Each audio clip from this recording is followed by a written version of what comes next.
Glad to see you again today.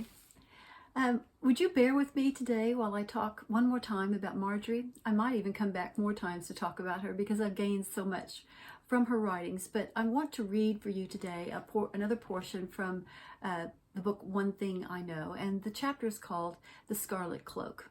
And Marjorie tells about her childhood as she grew up caring for an invalid mother, and how she would find times when it got overwhelming. She would have to go to her room and get alone with the Lord and draw strength in order to continue the care that she had to give.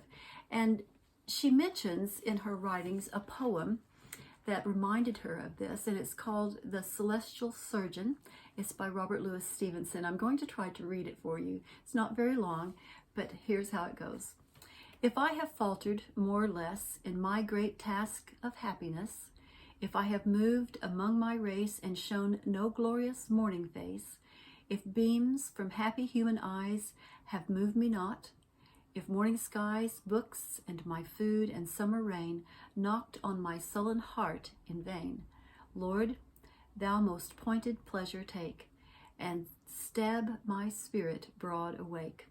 Or Lord, if too abdurant I, choose thou before that spirit die, a piercing pain, a killing sin, and to my dead heart run them in.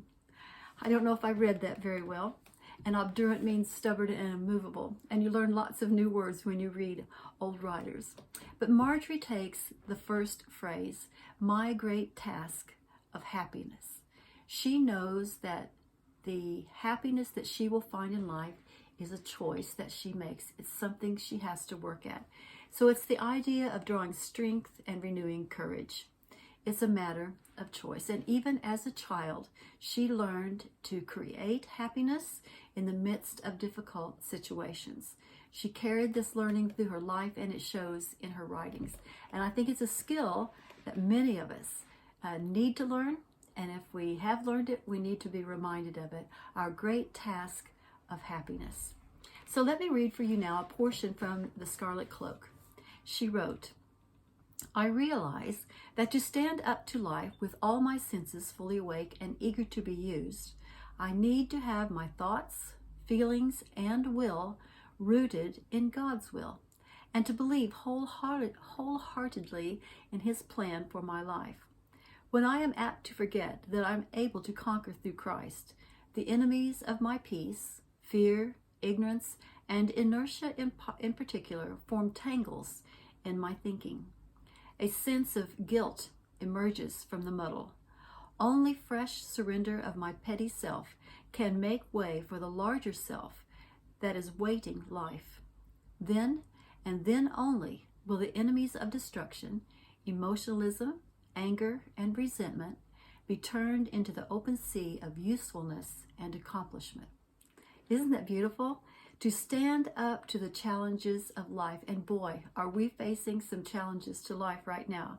Marjorie is saying to stand up to the challenges of life, we have to surrender our petty selves. We need to have confidence in God's ability and allow the Lord then to make us useful and productive.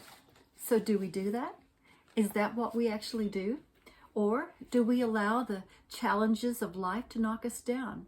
Do we have a pity party when things get tough? Does our inertia wane, causing us to feel guilty about the things that we leave undone? Do the destructive enemies of peace bring us to our knees? Or do we allow them to rage and riot and destroy? Marjorie goes on to say, to see the best self, one surrendered to God, cooperating with Him, taking His resources, working out life together, there must be a you loosened from what you might have been and done, reinforced with divine energy and insight, a you that does things beyond your capacity, a you that is poised, progressive, and productive. But don't look long at this self, she says. Look at God. In Him I gaze and I grow. In myself, I cultivate and deteriorate. I do all things, but through Christ, which strengthens me. And I love this portion. Have I loosed myself from what I was. Paul puts it this way, forgetting those things which were before, right? And that am I reinforced then with divine energy and insight? And Paul says then, reaching forth or pressing forth to the things which are before. Am I willing to make that change? Do I have faith to attempt things beyond my known capacity? Am I willing to risk out there, to get out there and put myself out for Christ? Am I poised, progressive in the right way, and productive? You know, those things really challenge me. Do they challenge you? Then she writes, with every step forward in the darkness of tomorrow, I can claim as my heritage as a child of God, His presence. Then courage, like a warm scarlet cloak, wraps about me. In faith and growing knowledge of this, I am able with Him to feel a tingling sense of a pioneer's adventurous spirit. And there's where she talks about that scarlet cloak. And her writing really speaks to my heart. So who was she? You know, there really isn't much known about her. You can Google her and find her books, but I've yet to find a biography. She remains basically unknown, but her words speak volumes. She knew the secret of wrapping herself in God's presence when she needed to face life's challenges. And it reminded me of that verse in Revelation that we looked at a few weeks ago, the blood of Christ. Calling upon the blood of Christ for protection, for His presence, for safety and security that we need. And it's a wonderful thing about her words because they also go with the verse in Revelation, because she's using the words of her testimony to overcome the enemy and to share with us even today. You know, she's long gone. Her words are in the past. But the march of time from her words and other writers of history show a translation of devotion and commitment from testimony to testimony, from generation to generation, of the Lord's goodness, His provision, His working among His people. All of us would have to attest to that if we know Him in a relationship as knowing Christ as our Savior. His faithfulness, His sufficiency, the beauty of the Word, and the working of the Spirit all become a part of what our testimony, our words, our life show. And we're sharing Christ with our generation by the spoken word, by the way we live our lives, and even as we seed the internet with His Word. And then maybe someday, 100 years later, I hope the Lord comes before then, but 100 years on, maybe others will still draw from the words that we've shared, for the experiences and the testimony of Christ that we leave.